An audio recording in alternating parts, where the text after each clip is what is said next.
Welcome to Concord Prison Outreach Podcast, our first premiere episode. I first want to thank the Minuteman Media Network, which is a local TV station in the town of Concord and Carlisle, for their support and allowing me to deliver this episode from the Minuteman Media Studio. I'm your host. My name is Sam Williams. I'm the Executive Director for Concord Prison Outreach, and I am excited to share with you a little bit more about who we are. Our theme today is, what is CPO? CPO's mission is that all people who are incarcerated in Massachusetts have access to meaningful education and personal growth opportunities. But before we get into CPO, I want to tell you a little bit more about my own personal journey and how it relates to the work that I'm doing. At the age of 19, I found myself in this very same situation. I created harm in the city of Boston and was sentenced to a 17 to 20-year sentence in the Massachusetts Department of Correction. With no hopes of recovering in my mind and no bright light at the end of the tunnel, my first 3 to 4 years was living in self-torment, blame, guilt, shame, and internal silence. Additionally, I had no plan in my mind on how I was going to serve my prison time. As time went on, I gradually started to get involved in prison education programs, not realizing that these experiences would eventually become the catalyst for my freedom. If you stay tuned throughout the rest of this podcast, I will share with you a poem titled Human Potential while I was inside, as a way to cope with a lot of the stress and the loneliness. I started to write poetry, and I will read you one of my poems at the closing of this podcast. 32 years ago, a Department of Correction staff member by the name of Andy Monahan, who was working in the Psychological Service Department, wrote a recommendation about my involvement in their drug awareness program. He stated, if I could never have asked for or wished for someone to put more into or get more out of this treatment experience than Sam Williams.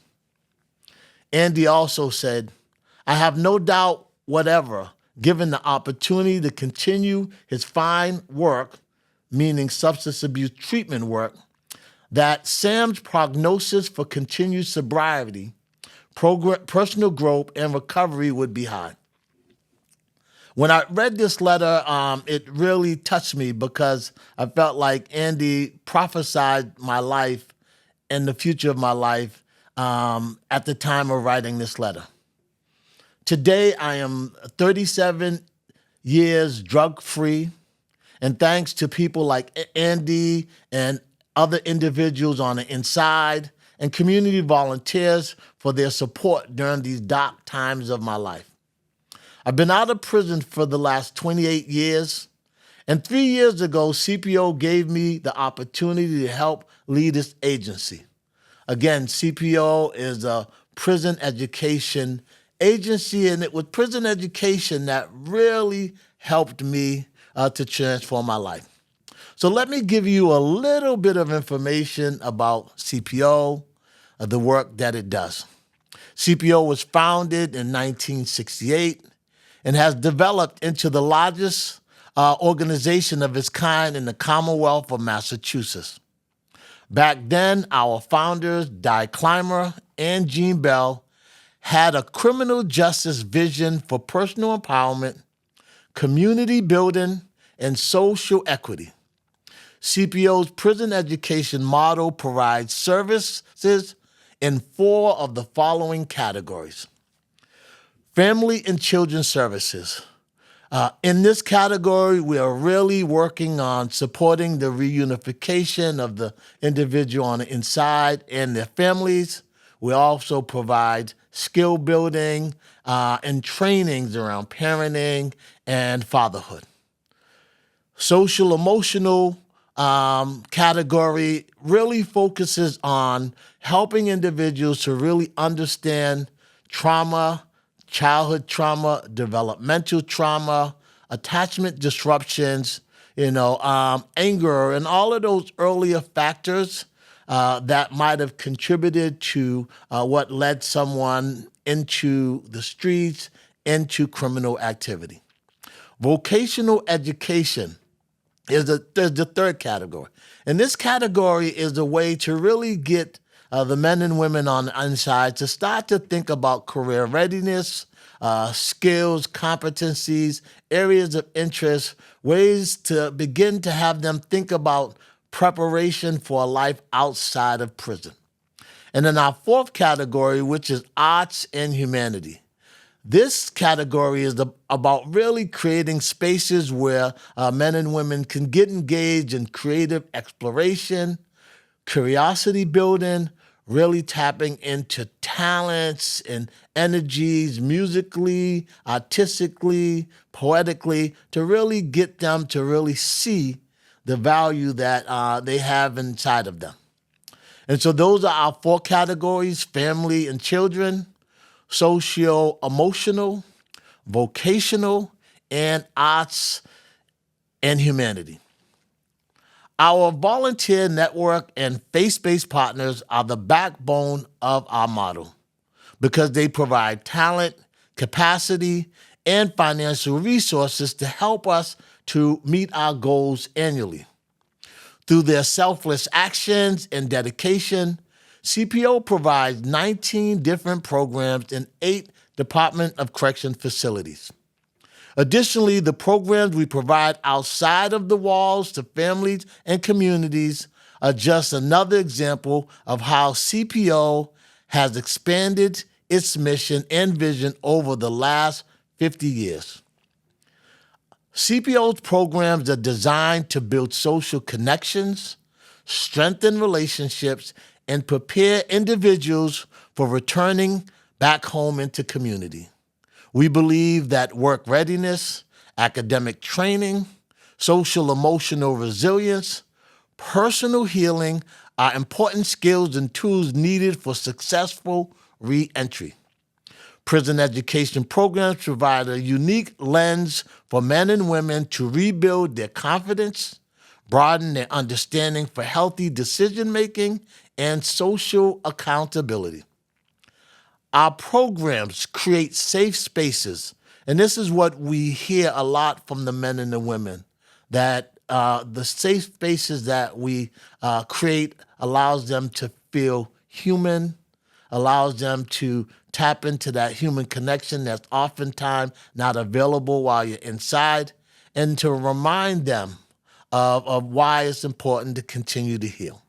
So we engage the men and women in group conversations, interactive activities, self-reflection, journaling on past histories and major events. We want them to be able to look at their whole lifespan and understand where things went wrong, what needs to be repaired, and to put in place practices that are necessary to repair those places that went foul.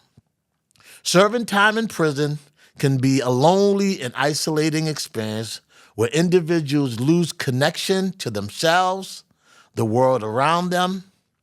For over 5 decades, CPO has been working to fill this void by offering prison education programs and social support to the incarcerated community. Every time I see Di Clymer, our founder, doing work in the Concord community, she's still out there advocating and helping to, advance good causes. I tell Di that my mission is to keep the doors of CPO open for the next 50 years. It is a pleasure and honor to serve Concord, Carlisle, the Middlesex community.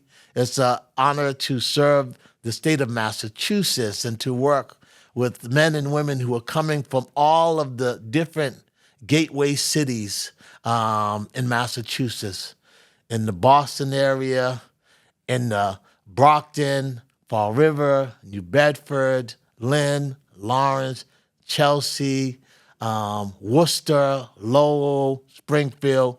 These men and women who are involved in our programs come from across Massachusetts. So as we serve in all of the prison facilities, we're also serving the citizenry of the state of Massachusetts. As I mentioned earlier, right, I would share with you a poem that I wrote while I was in. And this poem is called Human Potential. And I wrote this poem at a time where I was questioning myself, at a time where I didn't really know what the future was going to be, and at a time where things were still blurry. And but what was certain is that I knew that there was a power in me that I have yet to fully tap into. And I think when I wrote this poem was the starting point for tapping into that power.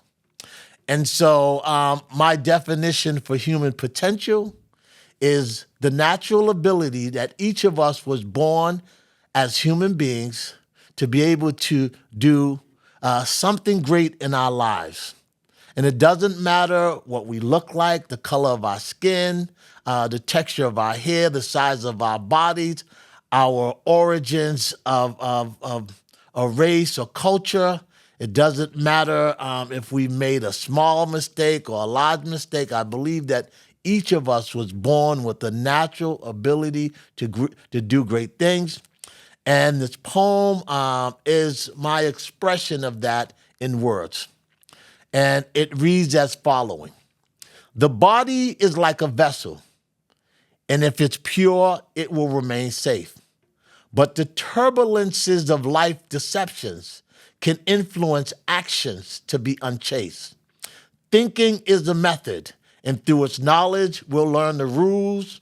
Diamond, emeralds, and rubies in this world are known as jewels. A comparison for us to learn from. In all of our efforts, there should be a rule that the value of our minds are greater than any of those jewels. If perchance you can correct me, just reflect on what I say. Stones of values have limited meaning, but the human nature is here to stay. Mankind's existence comes from progress, and this progress will help us all to rise above the heights of God's creation. The more we want, the more we'll strive. Liberation is no real factor because if we're mentally and emotionally free, we need no walls. Self-determination of our purpose will keep us healthy and standing tall. Get a grip on where we're going and focus in on every need. Step by step, we must always be planning. To conquer life, we'll need a strategy. And so what I say to the men and women that I teach yoga and meditation and these other programs for is that, having a strategy in life and executing a strategy in life is almost a guarantee way that we will be successful in conquering our past, our present, and our future. So, in closing, if you would like to learn more about the work CPO is doing in prison, or get involved as a volunteer, or even financially support us, you can find us at www.concordprisonoutreach.org. So that's one word, concordprisonoutreach.org. We are located at 100 Main Street, Suite 130, Concord, Mass. Our main number is 978-369-1430. Again, I would just like to lift up the Minuteman Media Network for its support of CPO and just supporting the Concord and Carlisle community. I want to say thank you for listening. This is our first premiere episode.